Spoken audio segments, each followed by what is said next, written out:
Catweazle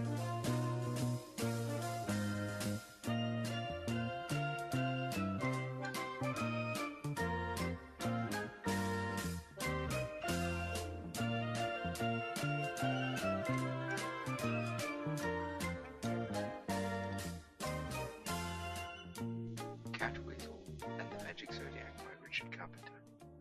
Chapter 3. Taurus. The next morning, as the clock in the tower of King's Farthing struck 5, Catweazle pushed his way out of the hedge he'd slept in and crept towards the house, burning to have another look at the sorcerer's secret room. He found a half-open window, climbed in silently, and crept up the stairs, carrying a little sack with his magic book and the ram's horns in it. Cedric was a very light sleeper and woke when he heard Catweazle open his bedroom door, but he kept very still and just watched the magician trying to open the secret panel. Then he jumped out of bed. "You know what? I'm getting pretty fed up with you," he hissed. Catweazle, of course, nearly died of fright. "Mercy, mercy, master, mercy, young master," he implored, sinking to his knees. "You just can't keep just coming in here whenever you like," whispered Cedric angrily. "Show me thy secret chamber," Catweazle begged. "Look at the time." Cedric brandished the alarm clock in Catweazle's face. "It's 5 o'clock. I don't get up until 8, you know." Catweazle took the clock from him gingerly and examined it. He held it to his ear. "Tack, tack, tack, tack, tack," he mimicked. Why does it say tack, tack, tack, tack, tack?" "Well, it wouldn't be much good if it didn't," said Cedric. "Don't you even know what a clock is?" "Nay, 'tis magic." Cedric smiled, and then sighed. "It tells you the time." "Ah, time." "Yes, that's right. Time to get up, time to eat, and, of course, time to go to bed." Catweazle looked at him with amazement. "This thing telleth thee?" "Yes," said Cedric, taking it from him. "And dost thou obey?" "Well, of course." Catweazle was puzzled. Why dost thou obey?" "I rise when I wake. I eat when I hunger, sleep when I am weary." He snapped his fingers contemptuously at the alarm clock. "Ah, I fear thou not, ticking tyrant thou." "You slay me," grinned Cedric. "Nay? Slay? Nay? I am thy friend," Catweazle said anxiously. "Hast thou food?" "You know, this isn't a hotel. Look, either you go or I'm going to go fetch my father." "But what of thy secret chamber?" asked Catweazle with a crooked smile. "Oh, you wouldn't tell him, would you?" said Cedric. Catweazle nodded and grinned evilly. "All right then. I'll get you something to eat." He put on his dressing gown and said, "Come on, the grub's all downstairs." Catweazle, who thought grubs were quite tasty, followed Cedric to the kitchen. He snapped his fingers again at an old-fashioned wall clock, and then became very interested when Cedric opened the fridge and took out a cold chicken. "Ah, 'tis cold," he said, touching the freezing compartment. "Well, of course it's cold." Catweazle opened the door. "Snow? In summer? More magic." "Don't keep it open. The fish fingers will melt." "Fish? Fish? With fingers?" said Catweazle with horror. He jumped then as the fridge suddenly switched itself on and started to throb noisily at him. Cedric finished cutting the chicken and put the rest back in the fridge. "Why are you so jumpy anyway?" "Ah, I fear the magic of this new world," said Catweazle. Cedric eyed him warily. "Oh yes, that's right. I keep forgetting. You're from the past, aren't you?" "Aye," replied Catweazle, getting touchwood from his pocket. 900 years. Hast aught for touchwood in thy winter box?" "No," said Cedric. "They don't do frozen worms." He handed Catweazle a leg of chicken and some bread, and then opened the kitchen door. "Well, come on." "Where shall I go?" "Well, how about back to the Normans?" Catweazle shook his head. "Thou hast forgotten the flying spell in thy secret chamber. We must find the 13 signs of Zodiac." He opened his sack then and brandished the horns. "See, the sign of the ram." "So? So what?" "Well, now I seek the bull." "You find a bull," grinned Cedric, "and you'll be flying before you know it." He pushed Catweazle outside. "Go on, out, out." "Where? But where shall I live?" "Have you really got anywhere to live?" "Nay." Cedric pointed at a distant group of trees. All right then. You wait for me there. I'll come after breakfast. That will not fail me. See it wet, see it dry. Cut my throat if I tell a lie, said Cedric. Catweazle felt the rhyme was sufficient proof of good intention, and then flitted off across the croquet lawn, gnawing on a chicken leg. During breakfast that morning, Lord Collingwood suggested that Cedric might help groom and clear the billiard room. It had been used as a box room for some years, and was full of old things that nobody really wanted. Now Lord Collingwood was planning to use it to display a collection of cavalry equipment. But I can't, said Cedric hastily. I'm going for a long walk. Yes, well, you can do that any time, said his father. Mr. Pickle, the junk man, is coming this morning to take all the rubbish away, and I really must have the room cleared by the time he arrives. And so it was that Cedric helped Groom to dump the stuff outside the main entrance, eventually managing to slip away when Eustace Pickle drove his battered lorry up to the house. Groom sighed. Boys, they just didn't change. They were all bone idle, he thought to himself bitterly. Then he began to help Pickle load up. They lifted a large yellow tricycle up onto the lorry. It was a full-size one, and had once belonged to Lord Collingwood's grandmother. An early campaigner for women's rights she was, Groom explained. No sense of balance, though, hence the 3 wheels. Yeah, some sort of fanatic, was she? Asked Pickle. No, not really, said Groom. Just couldn't ride a 2-wheeler, I guess. Pickle sneezed. He suffered quite badly from hay fever. Bless you, said Mr. Groom gloomily. Ta, said Mr. Pickle, and then he sneezed again. Cedric, however, had now found Catweazle sitting on a tree stump and apologized for keeping him waiting. Now, finding you somewhere to live isn't going to be easy, he said. Aye, we must cast runes, said Catweazle. They will tell us. The runes? Said Cedric, who didn't know what they were even for. Catweazle then collected half a dozen twigs and squatted down on his haunches. What are you playing at now? Cowboys and Indians? Maggot, said Catweazle angrily. Sit thee down. Cedric sat down and watched the magician carefully.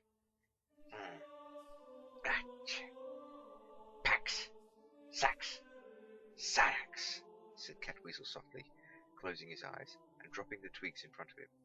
Then he began to examine them, poking them at the point with a magic knife. He fizzed excitedly. The dragon shall flee. What? Behold, he guardeth a magic cave. What cave? And look thou there, Catweazle went on, pointing with the 2 crossed twigs. An enchanted house. 'Twill be the home of Catweazle. Right. What about a few giants then? Said Cedric sarcastically. Couple of beanstalks, maybe? Oh, honestly, Catweazle. Dost thou not believe, thou twittering turnip? What? Dragons guarding mighty caves and enchanted houses? Woodlouse, said Catweazle, getting to his feet, his old joints cracking. Thou shalt see, Witterer. And he stalked off into the woods without looking back. Cedric followed, though he was quite sure that Catweazle was slightly mad, but nevertheless wanted to see what he would do next. It was a very hot day, but it was all he could do to keep up with the old man, and when at last Catweazle did stop, Cedric flopped down in the grass with a mighty sigh of relief. All right then, where's the mighty cave then? Yes. 'Tis not here, said Catweazle unhelpfully. They had stopped quite near a small country pub, and Cedric took some money from his pocket and gave it to Catweazle. Go and get us some crisps and pop, he said. Catweazle hadn't the remotest idea what Cedric was talking about. Crisps and pop? He asked. Yes. 4 bags. I'm not allowed in, you see. He pushed Catweazle in the direction of the pub. Well, go on, then. Go on. Crisps and pop. Catweazle shuffled off towards the pub, endlessly repeating, Crisps and pop. Crisps and pop. Crisp and pop. To make sure that he didn't forget it. He went cautiously into the pub and went up to the bar, looking around all at the shining glass. And Fred Oakley, the publican, looked at the ragged figure with suspicion. Eustace Pickle, who had just driven from King's Farthing with his load of bric-a-brac, turned round and sneezed. Yes, said Fred. Pips, said Catweazle, now quite unsure of himself. Pips and crop. Eh? Crops, said Catweazle now uncertainly, and proffered the strange silver coins. Crops and pip. Two men looked at him in bewilderment. Ah, 4 bags, said Catweazle, hastily remembering what the boy had told him. 4 bags? You know what? I reckon he wants some crisps, said Pickle. Aye, crisps, 'tis so. Crisps. Fred gave him a funny look and went to get some. Pickle then sneezed again and pushed a small vase of flowers away from him towards Catweazle. The magician took them from the bowl and was about to thank Pickle for this unexpected gift when Fred came back with the crisps. Here, said Fred indignantly, and took the flowers from Catweazle. Pop, said Catweazle suddenly. What? Pop, pop, pop. Crisps and pop. Fred backed away at this. He wasn't quite sure if Catweazle was really a lunatic or if it was all some sort of elaborate practical joke. Then he pulled himself together. Right then, lemonade or orangeade? He asked. Nay, said Catweazle. Pop. Fred looked at Pickle as if to say, what have I done to deserve this? And then fetched Catweazle a large bottle of lemonade. Catweazle put down the money, picked up his purchases, backed away a few steps, and then scurried out, leaving the two men transfixed with astonishment. What the hell was all that about? Said Fred. Cedric was waiting for Catweazle round the side of the pub where they could eat unobserved. Catweazle handed over the picnic, and Cedric gave him a bag of crisps. Eat up. Catweazle hesitated for a second, and then bit at the little bag. When that was no good, he stuffed it all into his mouth and tried to chew on it, crisps and all. Bits of bag and crisps went all over the place with a loud pop, and he started to choke, so Cedric quickly opened the lemonade, making it fizz violently. Ah! It boils! It boils! Said Catweazle, crisps now falling out of his beard like rain. Don't you like a fizzy? In answer, Catweazle jumped up and began to fizz himself. His eyes grew round, and he pointed speechlessly into space. Are you all right? 'Tis the second sign. 'Tis Taurus. Taurus the bull. He was pointing towards the inside. The old bull, said Cedric, reading the sign. Catweazle ran over to the sign and began to shin up the post. Cedric tried to pull him away, but he wrapped his arms and legs around it and hung on. You can't have that, said Cedric.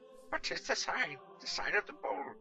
Exactly. It's the old bull at Belford, and that's what it's saying, and that's where it's staying, because that's the old bull at Bodford, he said, pointing at the inn. I want it. Without it I shall not fly. Well, you can't have everything you want, said Cedric crossly. Anyway, it's bad for you. Catweazle's thumbs then pricked suddenly, so he let go of the post and dragged Cedric behind Pickle's lorry. They didn't see Fred and Pickle come out of the pub carrying a ladder, and Cedric went on whispering fiercely at Catweazle while Fred put the ladder against the post and climbed up to unhook the very sign they had been talking about. He handed it down to Pickle, who put it on the lorry, and the two of them went back into the pub.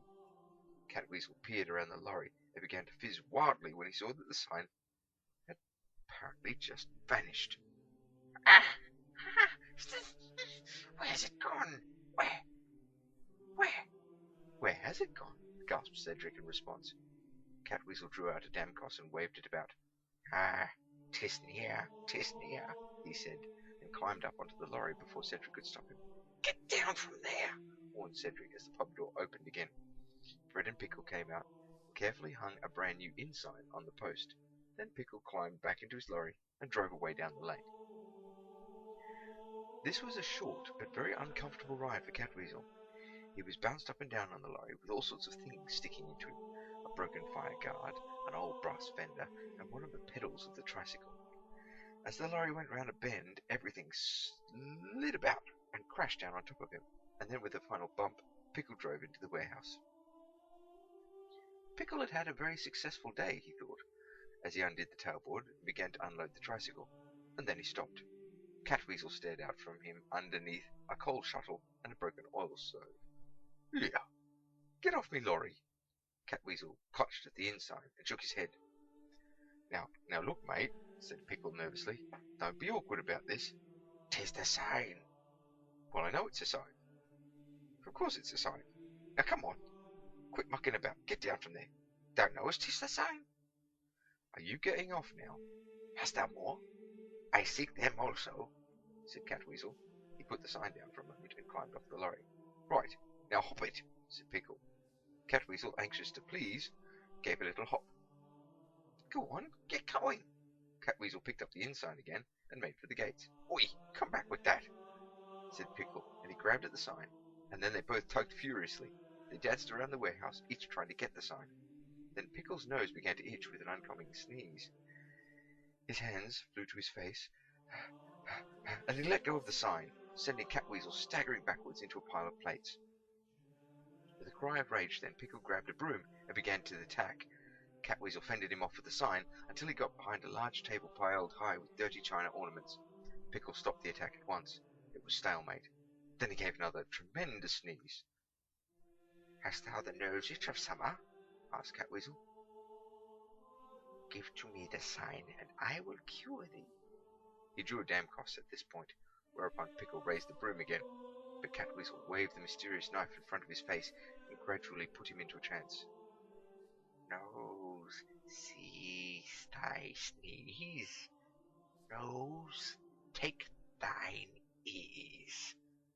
No itch hast thou now. New nose art thou now. Pickle stood absolutely still now with a blank look on his face. Then Catweazle slapped his fingers, and the little man blinked and shook his head. Put that knife away, he said. Catweazle sheathed the damcos with a smile. The spell was over anyway.